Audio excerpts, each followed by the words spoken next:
Hey everybody, welcome to another edition of NCW, also known as New Comic Wednesday. If you haven't been with us before, we chat for a few minutes every Wednesday about Zenescope's newest releases. If you don't know who I am your NCW host, Amber, and the reason we have popcorn and a lovely reel is because tonight we're having another edition of our movie club, which I will talk about later on today's stream. I was just thinking about it as I was doing the intro. I'm like, will I ever stop saying welcome to another edition of NCW, also known as New Comic Wednesday? Like, maybe I should just start calling it NCW and not even referring. Like, it's been a year. Like, do I have to keep saying New Comic Wednesday? Or like, do we all get the gist that it's New Comic Wednesday? I don't know. Stay tuned. Anyway, if you are joining us for the first time, there's a few things that you need to know. The first is how you'll find Zenescope's latest releases. So you'll head to zenescope.com, press new releases, and you will go from there. Oh, you can also buy your latest Zenescope comics from Comixology. Oh, you've added it as the notification bell. I didn't even see that. That's crazy. You can also get it on Comixology as well as look at your local comic shop.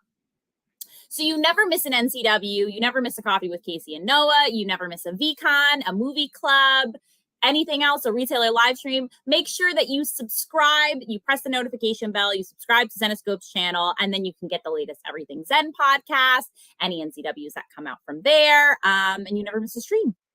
On top of that, make sure that you also like, you react, you comment, you share, etc. So other people can find out about Zenescope's newest releases on NCW, not also known as New Comic Wednesday. I don't know. I'm trying something out. Well, I tried it. Okay. Anyway, I'm so glad that I have my regular crew in joining me today, regular crew in attendance, etc.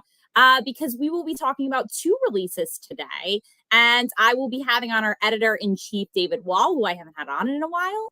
We're going to talk through how one of the stories, aka our Grimm Tales of Terror story, is a little bit of a different process than, some of the other stories have been in the past. But we'll kick off first with our Grimm Fairy Tales because you guys are so familiar with that story. So our Grimm Fairy Tales Volume 2, number 61 is $7.99 in our web store right now. I wonder if it's $3.99. And yep, it's $3.99 in our web store. I was like, oh, wow, is this a long one?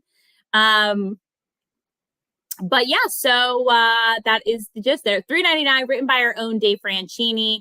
In case you guys didn't know, we have had Grimm Fairy Tales going on every month, and I've had Dave on so much, so I decided to give him a little bit of a break.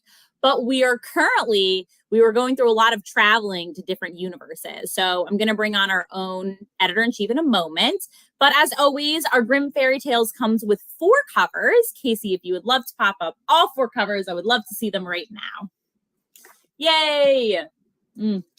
So here is cover A, B, C, and D, and then you can see the artists below. These are some great covers. If you've seen any of the San Diego promos, we've been, using cover C a lot for it. I love it, but it's like very vibrant covers as always, like colors kind of showing what's going on right now in this fairy tale universe. But as always, comment whatever your favorite cover is. Which one do you like the best? Are you a fan of cover A, B, C, or D? But crushing it. I'm going to read the synopsis and then I will bring David on. Trapped in the deadly and oppressive steampunk world of Oz, all hope seems lost for Sky Mathers. But unbeknownst to her, across the many universes that separate her from home, Sky's allies are working on a way to get her back. Can Shang, Samantha, and Alexa, along with some questionable help from Baba Yaga, succeed in bringing Sky home? Don't miss the intense next issue in the Grimm universe's ever-expanding saga. So, without further ado, I will bring on David Wohl. What's up? Hi. How are you? I'm lovely. How are you? I'm good. I like that cover C also. That Igor's really good. Are you picking a favorite cover? Because Dave will never do that on my show, which bothers me. I think well, Dave is the one who assigns them all. I'm more of a, so I think for me it's a little more subjective. So I think I'm allowed to give my opinion. Oh, so you're a fan of cover C? That's your favorite? Yeah, of these, yeah. That's I like D also. I mean, I like them all. They're all my, I guess if they're Dave's children, I guess they're my nieces and nephews. So I feel good about them all, but I think I give a little bit of extra gifts to see. to see. Well, C is a great cover. So let's dive in. We'll talk a little bit about Grimm Fairy Tales, but I know our fans are very familiar. When this story is developed, because like Grimm Fairy Tales is so much Dave's story, like, and has continued to be Dave's story, especially from Odyssey and to where we are now. How much involvement do you have in the actual like telling of the Grimm Fairy Tales, or is that kind of just Dave's project and you hop in as you can? Well, he happily he lets me give as much input as I feel like I can, you know. It's weird because like I started a year ago, right? Like right around this time, That's maybe right. about 13 months ago. And so this fractured universe storyline was just starting then, like the annual I was working on, and then I was just beginning to work on this. So I got to see the whole development of it, and I got to see what Dave was trying to do with it. And as someone who doesn't know the universe as intimately as Dave, I was able to just give my 2 cents on how to make it a little more approachable. And then also just, you know, just like little editorial development things just to make the story like flow differently. But a lot of it was just as someone who is more unfamiliar with the world, and you know, I want to always keep it accessible to new readers. So I mean, yeah, it was definitely his baby, and Dave has a lot of ideas for a lot of things that he's thinking about for years. I mean, Lord knows what must go on in that brain of his. We're working on this like Sleeping Beauty thing this year, and I guess that's been percolating in his head for a really long time, maybe since he was like a little kid. And it shows like a lot, you know, like he's put a lot of thought into these things, which is really cool. So I feel like my job is more to nudge, you know, I kind of nudge them in a direction, you know, Joe and Dave and all our writers. You know, I might be more hands-on with people who aren't in-house and more are like work for hire. But with Dave, yeah, there's definitely I trust him a lot, like knowing Because he knows the universe. He's like our Zenescope historian. Yeah, you know, I used to work at Blizzard, and Blizzard had a whole like department that was devoted to lore. And Dave is sort of like our lore department plus the publisher. But it's beyond that. I think I trust him as a writer too, you know, beyond actually knowing the universe. There's a lot of people who know universes but aren't actually good writers. And Dave, you know, I trust his writing ability too. Let's just do a 10-second Dave Franchini shout out. So Dave is not only our publisher, he's our historian. He comes to shows and he sells. He does. He loves little creatures. He does. He has that really cool thing on his desk. Actually, we'll talk about it. Maybe I'll bring him on NCW and have him do it. But he buys bizarre stuffed animals at events, and so he just has like weird combinations in his office. I don't like. Dave's a very like unique. He has like more Teenage Mutant Ninja Turtle t-shirts that I knew existed. Yeah. We were actually talking because one of the clients that I work with at my other job is Surreal Entertainment, and they make crazy fan props. And so one of the things that the guy was telling me they made is a shredder cheese shredder. And Dave's like, I need it. Dave and I also send endless amounts of supernatural gifts to each other. Oh, interesting. I don't know how I feel about that. And I'll often like if I hear a story pitched, I'll be like, oh yeah, like that episode of Supernatural. And then we'll always like bring it back to episodes of Supernatural. So we know. I didn't know we had diehard Supernatural fans. I might have. No, I don't think I turned him into one. We just I don't know how we even started talking about it, but I believe he's guiding Becky through Supernatural right now.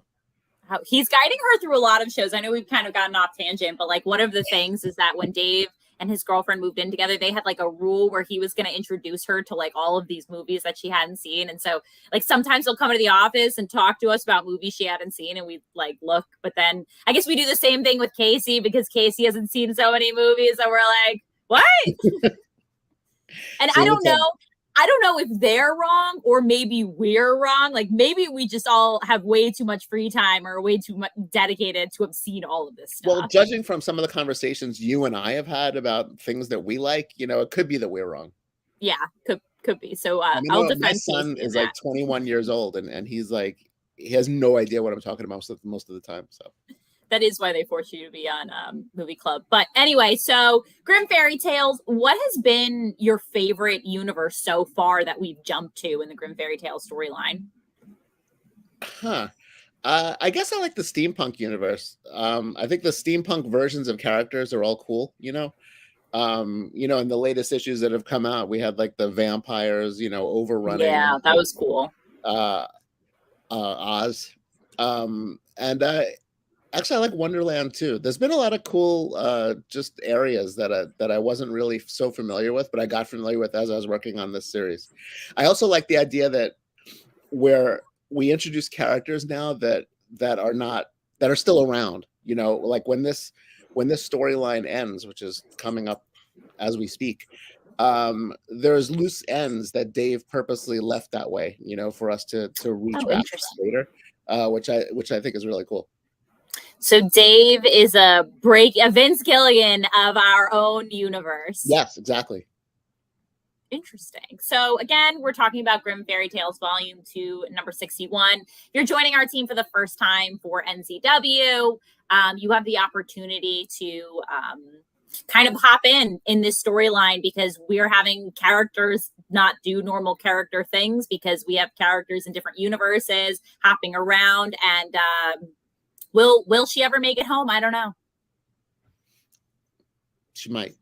She might not. And then if she dies, where do we go from there? No Sela, no Sky. Who's next? Who knows? The sky's the limit. But Samantha. We do have an annual coming up, and it seems like some stuff might get figured out in the annual about that. But she's not going to die, lame. I didn't say that. Wow, you heard it here first on NCW. No, she's probably not going to die. But I mean, I don't know. I guess I kind of wish I could travel back in time when they did kill her mom, like how fans reacted. Like if that was really shocking for fans, if they felt like that was the end of the storyline. Like I wonder why that decision was made. So I feel like I need to bring on Ralph or Joe to like ask them those questions. Yeah, I'm curious about that too, so I'll watch. Cool. But you know what? I'm not going to reveal anything, but we do travel to all these different universes, and the fact that Sela died in our universe doesn't necessarily mean that there isn't another one out there. So you guys will have to read the latest Grimm Fairy Tales and the Grimm Fairy Tales annual, which is coming up. Is that coming out in the fall? Summer. Oh, so in probably like a month-ish. Yeah. Wait, is this 61 we're talking about now? No, after 61, our annual. No. I'm saying during this. Sorry, my head's always in the future. Yes, we're talking about 61 right now. So we're talking about 61. Then there's issue 62, and then the annual and 63 come out. So that would be probably August. Yeah, both of them are going to come out in August. Cool. So make sure you guys tune out. And 63 is the start of a new storyline.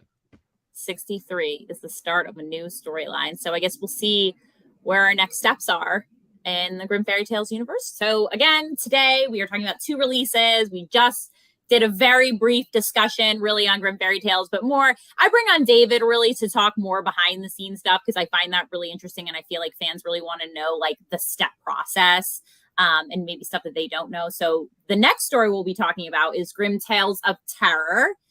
Before we used to have a lot of Grimm Tales of Terror issues come out where they'd be $3.99 and it would be like one story. But now that we've done, this back to school and we do it a lot with either the annuals or the quarterlies, these have significantly longer storylines. And so, Casey, will you pop up all of my covers and then David can tell me which is his favorite? Because I'm allowed.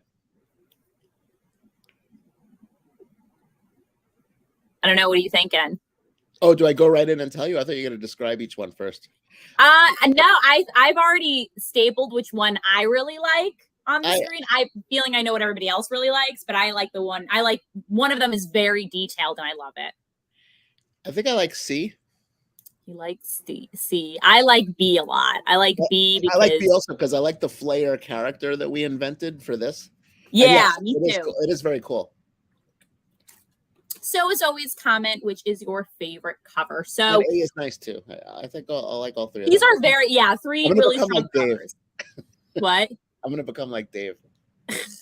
I always like the coloring for Grimm Tales of Terror too. Like it's like this purple. Purple is like one of my favorite colors. So it's a good staple. So I'll read the synopsis and then we'll dive in. Grimm Tales of Terror quarterly back to school, even though I'd like to shout out that we are not back to school at all, but I will fast forward on that. Back to school.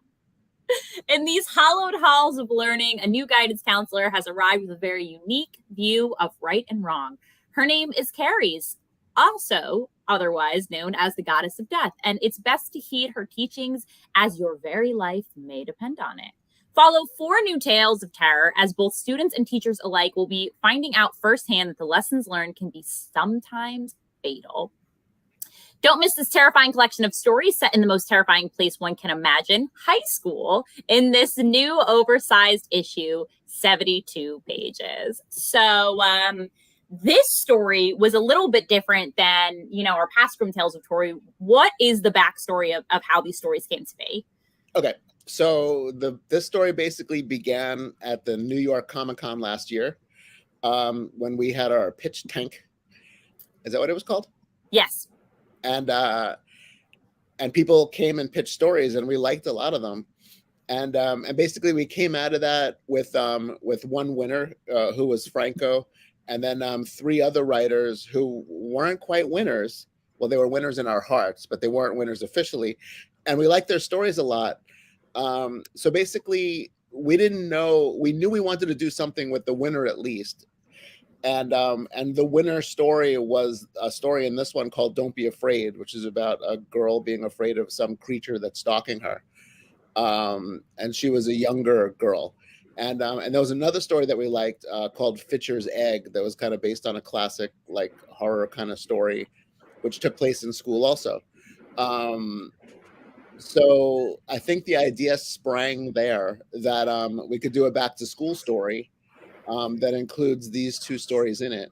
And there were another 2 writers there, Max and Honor, who did stories that we liked, but the stories didn't quite fit. It wasn't just that they didn't fit a back to school story. They didn't fit like kind of a Tales of Terror story that we had done.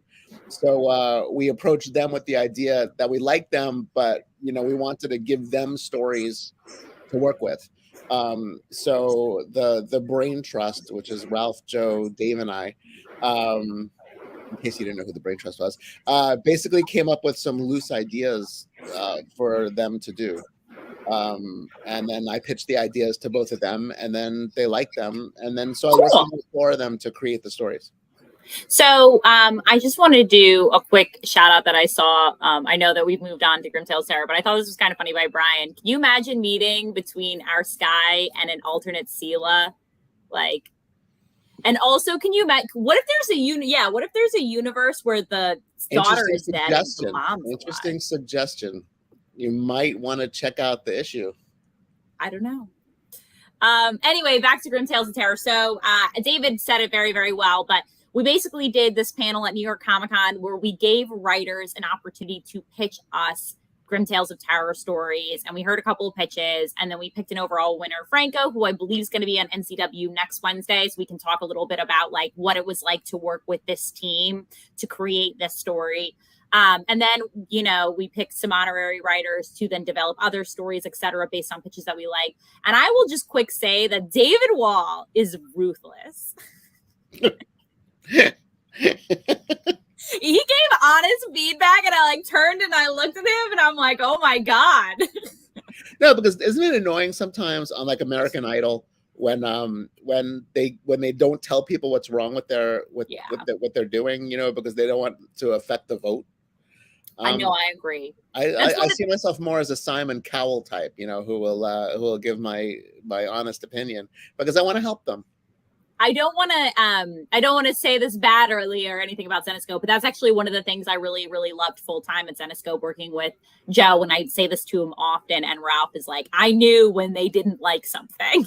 They made it very well known to me that they didn't like it. Whereas I've worked other places in the past that are so optimistic that you don't know that what you're doing is wrong until like the final hour. Sometimes a little optimism is good. Yeah, that's fair. Side note to Joe and Ralph, just kidding. But yeah, so So how long did it take to actually develop these stories? Like they pitched them in October, like take us through October through now. They pitched them, and it just happened to be, I mean, because it was all the holidays and stuff, it was just like a busy time. So we kind of set it aside until early in the year. And then we all just started discussing the stories and how they could fit. And then probably more in earnest, like in February, I started working with them and developing the stories. And then it was a very much of a back and forth process, because I really wanted to, I mean, some of them had more experience writing comics than others. Honor, I think, had won a contest from like 2000 AD, or like she won some other contest. 2000 AD. What? It's like an English publisher.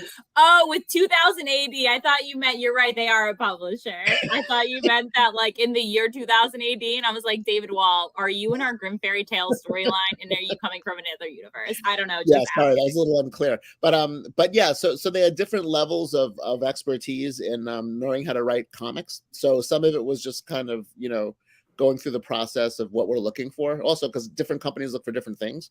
So it was getting outlines from them and then giving them notes. And then Dave and I, some of them we like had separate conversations with, to kind of guide them. So it probably took into April, I think. By April we were working on the art for the stories. So because many of them were new writers or new to comic writing, did you like send a template to them of like, here's how you'll do this, or this is how you'll set up your script, etc., or were you just like, right? Yes. A lot of companies in the past few years, like I'm old, right? So like when I first came up, I was at Marvel, and we had the Marvel style, which was writing like basically on page 1 this stuff happens, or maybe break it down by panels but no dialogue.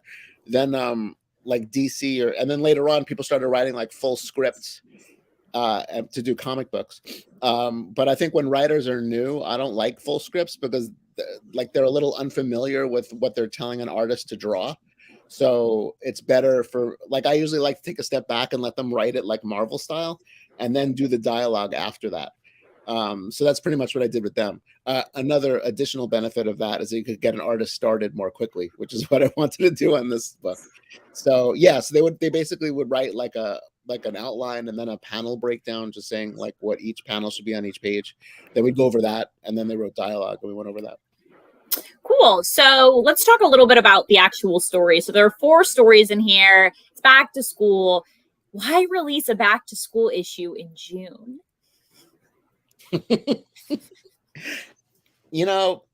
Interesting question. I don't know. I think it's just the timing worked out for it. Yeah, it wasn't quite.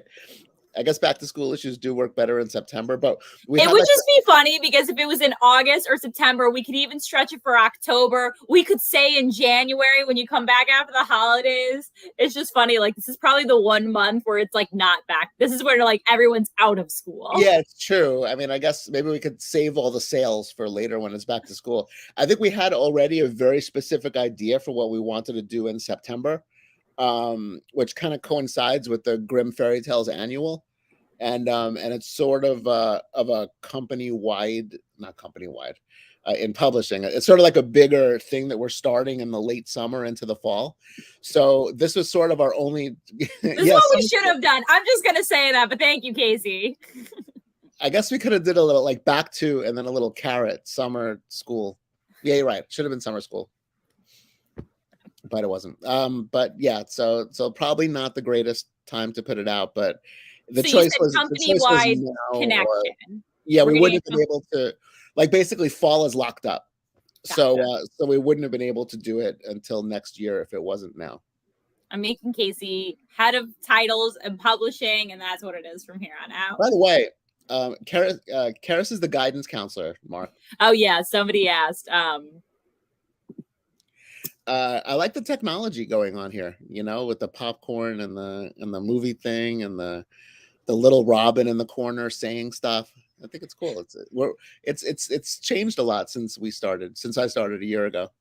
NCW's call came a far way since our producer Casey Brennan has joined the show. It's like Frasier, right? Where you have the host, and then like Roz is really the star behind Frasier. Casey's our star. Yeah, Casey's our Roz, and I am Frasier. I guess I don't know if I want to be Frasier, but I'll say I'm Frasier. Yeah, I guess in that analogy, you don't really have much of a choice. So the story. So there's 4 stories. Could you kind of give us a quick breakdown of each of them? Sure. Yeah. So basically, so Karis is a guidance counselor, shows up at the school. So each story sort of kind of weaves in and out of her story. The first story, like I said a little bit before, was the story "Don't Be Afraid," where a girl is like seeing like things under her bed, like this monster is sort of coming closer and closer to her and scaring her, and she's going to her dad for consolation, and it's kind of messing with her life. And so that story sort of is between her and her dad. It's kind of like a heartfelt tale of terror. Then we get back to school, and then the second story. Which one's the second story? Oh, is that the egg one? Yeah, Fitcher's egg. So basically, Karis gives this special. The teacher wants to do like this experiment with the kids in her class, you know, to keep an egg safe. Like for a full day, you can't let anything happen to the egg, or you get a bad grade. So Karis gives her a special egg that goes to a special student. And the egg sort of inspires the student to start doing bad things. So it's a cool story. Okay. Then there's the Flayer, which I loved the third story a lot, actually. that was our. Oh, I shouldn't. Yeah, I like the Flayer too. Which is basically like a kid learns online, you know, how to like create like a spell to get a tulpa. Which, by the way, again, like we were like, oh yeah, like the supernatural tulpa episode.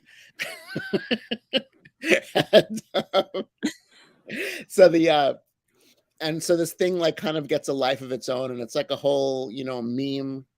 It's our comment on life right now, you know. It's our comment on social media and how everybody wants to go viral. Yes, especially people right here at Zenescope. Anyway, but I don't know if you guys read a little story called "The Monkey's Paw," but everybody knows when you wish for things, it's never how you think it's going to be. That's very true. I live my life with the monkey's paw attitude. And then the last story is, see, I have a bad memory. Oh yeah, the teacher party. The story about a teacher, the story starts with a memorial service for a student that committed suicide.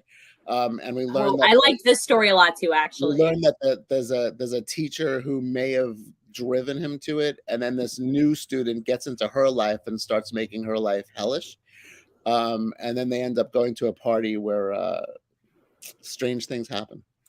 I thought this was a fun twist. Like I always enjoy Grimm Tales of Terror because I'm a horror fan through and through. Me too. But there was a lot of fun, and I felt like there was a lot of fun twists, in this story. So I'm excited for one day when we make another. If you guys don't know, we do hardcover books. I'm sure you do know. We have a volume 1, 2, 3, and 4. When will volume 5 come out? I don't know. I don't know either, but I do want to pat Dave on the back once more because he's really good at coming up with Tales of Terror stories too.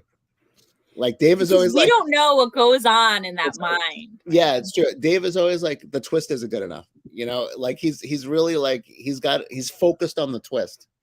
And the twist has to pass his like twist test in order to be a good story. Twist test. So again, today we are talking about 2 issues. We were talking about Grimm Fairy Tales volume number 2, number 61, and we were talking about Grimm Tales of Terror, back to what we're calling summer school. Yeah, back to summer school. Back to summer school. Just imagine the summer in the background. I don't know, any parting words you'd like to say before I send you on your merry way, David?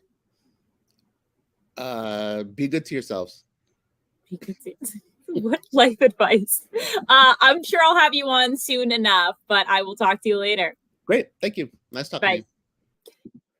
So that was David. He is our editor-in-chief. If you guys don't know, he works very closely with Dave Franchini to help obviously oversee the production, the process, the publication of our stories, aka going through the editing phase, coming up with the story concepts. You know, him and Dave are an absolutely great team. Cannot say enough incredible things about both of them. And if you don't know, if you're coming to San Diego and you ever wanted anything signed by David Wohl, he will be at our booth 2301, but he won't be alone. It will be him, it will be Dave, it will be Ralph, it will be Joe. I'm not sure if you ever want anything signed by Casey, myself, Noah, Jason, but we will also all be there. So make sure that you come, you hang out with us, booth 2301. We'll be doing some awesome giveaways, as well as we will be selling an exclusive cover that you will only be able to get at San Diego Comic-Con. And probably, I think it will also go to our VCon as well, but it will not go to the web store. So make sure that as collectors, you do not miss out on any of the stuff. We're doing a fun Christmas in July theme. So again, San Diego Comic-Con taking place about less than a month away. We'll be in San Diego. And then after that, our next two shows will be C2E2, which will be the first weekend of Chicago. The first weekend of August in Chicago, and then Emerald City, which will be the third weekend in Seattle. So make sure that you come hang out with us, and the crew will be in attendance. I believe Ralph will be at C2E2, so he'll be able to also sign stuff there. On top of that, we will have lots of other stuff going on. You know, there was something, I had like a nightmare a day ago or 2 days ago where I was like, did I ever bring this up on NCW? And I don't remember what my nightmare was about. And you guys kind of have insight now into the things I stress out about in life, so please ignore. But let's announce, so I don't forget, let's announce this week's winner for the NCW collectible cover. In case you guys don't know, every month we have a collectible cover. This month is Zodiac. I don't know, we keep unfortunately calling him Death Force. I feel so bad for his character. But we give away a showcase every single week to a brand new person. And this week's winner is Chuck. Congratulations, Chuck, on winning the NCW collectible cover. Thank you for sharing, you know, fun comments, etc. Woo, confetti. So the stipulations for this upcoming week, which I believe you'll still get this June cover, you will. Make sure that you watch Movie Club tonight. All you have to do is comment live. I know you guys will all tune in. If you haven't been to Movie Club before, basically what the crew takes an opportunity to watch a film, aka the film tonight is The Crow, and then they discuss it. But we also have celebrity stars like Brian O'Halloran and Marilyn Gigliotti. We always have a hard time saying her name. They're both stars of Clerks. And we always have TV personality and cosplayer Crystal Starr, and our artist, Sun Kumanaki, unveil whatever the cover is of that theme for the month. So we do it every month. Casey and Noah also attend as well as Rob. So hang out with us tonight at 6 p.m. Eastern in just a few hours. Other stuff that is going on, make sure that you tune in every Monday for Coffee with Casey and Noah, but they won't be around next Monday because it's July 4th. So happy July 4th, everybody. Join them. They are running through a graphic novel list, so you'll have the opportunity to read books and then talk about them on the stream. Our next retailer live stream is actually also happening July 5th. So July 5th is going to be like a crazy stream week. We'll have Coffee with Casey and Noah. We'll have the retailer live stream, which I believe is with Richmond Comics. So come hang out with them for the retailer live stream. 50% of all proceeds will go to that comic shop of things that are sold. And then on Wednesday, we'll have NCW again. And then I believe, just giving you guys a heads up, I believe we won't have an NCW the week of San Diego Comic-Con, so July 20th, just because we go live at San Diego from 6 to 9, and it's very, very hectic and crazy there, so we probably won't have an NCW that week, and we will move it to the week after to talk about that week's release. Next week, I believe I will be having on our art director, Chris Cote, as well as I'm going to try to have Franco, the winner of this week's story, to talk a little bit about the process. If I can't have him on this Wednesday, I'll have him on another Wednesday, because I just think it's really cool that Zenescope gave an aspiring writer an opportunity to have their story pitched to them and published. And, you know, he wasn't the only one. There were multiple writers that were chosen. And how incredible is it to say, like, oh, this indie publisher, a very, very, like, huge one in this industry, published my story. Like, they'll forever have that. And I love that. So maybe maybe there'll be more to come. I'll definitely have David on again in the future to talk through the process of actually writing a story, or I'll have Dave on, like, here's how like we lay out our scripts. This is how we design the characters. This is how long it takes. Like, these are the core characters or like core team members that you need to actually publish a story, like Joe and Ralph to go through the story conference with Dave and David. Then, like, how do we get the artists involved? How do we get an interior artist? What's a letter, etc.? So we should definitely discuss that on an upcoming NCW, and I will have one on later today. The other thing that happened is, if you guys weren't on last week's NCW, you missed that our tickets for our VIP Philly event came on live. So if you haven't gotten them, make sure you head to our web store right now to buy. It's going to be a fun-filled weekend with the Zenescope team Friday night and then all day Saturday. So more information to come on the actual schedule of what's going to happen at the event, but make sure you go get your tickets now because it's going to be a lot of fun. I believe that is it, because we're very far away from our next VCon, and I've already talked to you guys about San Diego and giving you the heads up about C22. But yep, there's our VCon. Still weeks away, a month away. But yeah. Well, everybody, it's been a lot of fun. Make sure that you come back to hang out with us in less than 3 hours to talk about The Crow. As always, at Zenescope, you come for the covers, but you stay for the stories. I will see everybody next week. Bye.